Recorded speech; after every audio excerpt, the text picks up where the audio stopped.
Alright, good evening everyone. This is going to be a walkthrough tour of the 48th and Brighton National Western Center Station. Before I start this video, I do want to give a huge shout out to Cosmo Anderson with Spaceboy YT Transit on making a walkthrough tour video of Peoria Station. So be sure to support his channel as well, which is Spaceboy YT Transit. And most important of all, to all my viewers, thank you so much for 50 subscribers.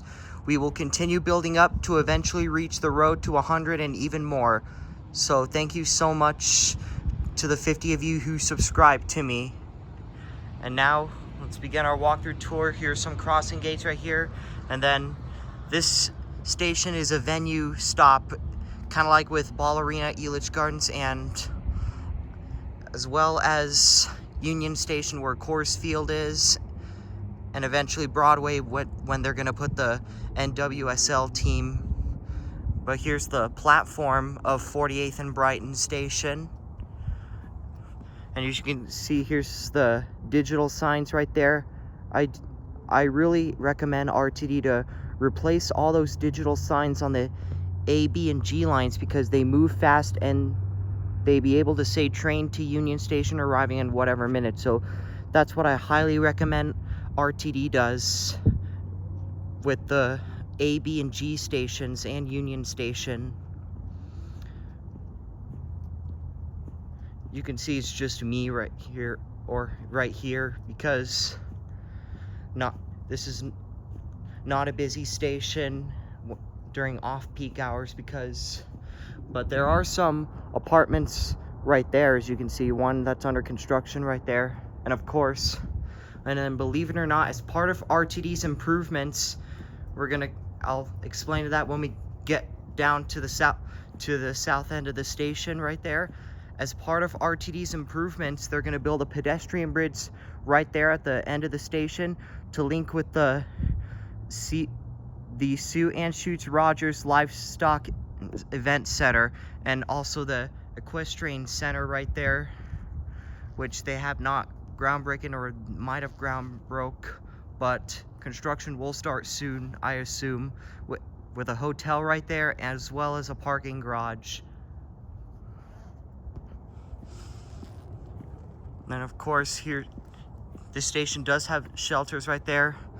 There is also a bus connection here at the station, which is the 48 to take you to Commerce City or to Wade Blank Civic Center Station, north to Commerce City and then south to Wade Blank Civic Center Station.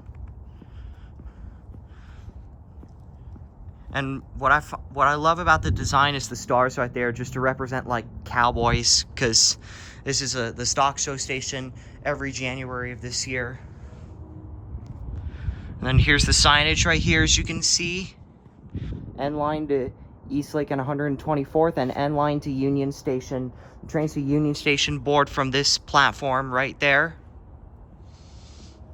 And then the train to 124th Station as well as the train to Union Station arrives in 21 minutes. I kind of wish RTD would increase frequency on the N line, but the N line was not built to handle that. It's going to be at 30-minute frequencies, unfortunately, unless in the future, like maybe 2050s or beyond, that N-line will one day have 15-minute frequencies, but the G-line is getting 15-minute frequencies and B-line double frequencies with half-hourly during peak hours weekdays. And then for the National Western Stock Show Parade, there's literally, and when it's not the National Western Stock Show like it is right now, there's literally nothing right there. But as soon as the pedestrian bridge opens, there'll definitely be people walking there, crossing the bridge, and then on to the livestock center. The bridge will have stairs, elevators, and a bridge to watch trains here at National Western Center Station. I don't know why the speakers are not doing the announcements. I think only for trains arriving, or maybe every 10 minutes for like the do not cross tracks announcement or whatever. But this concludes this video, and as always, take care everyone, and we'll see you in the next one.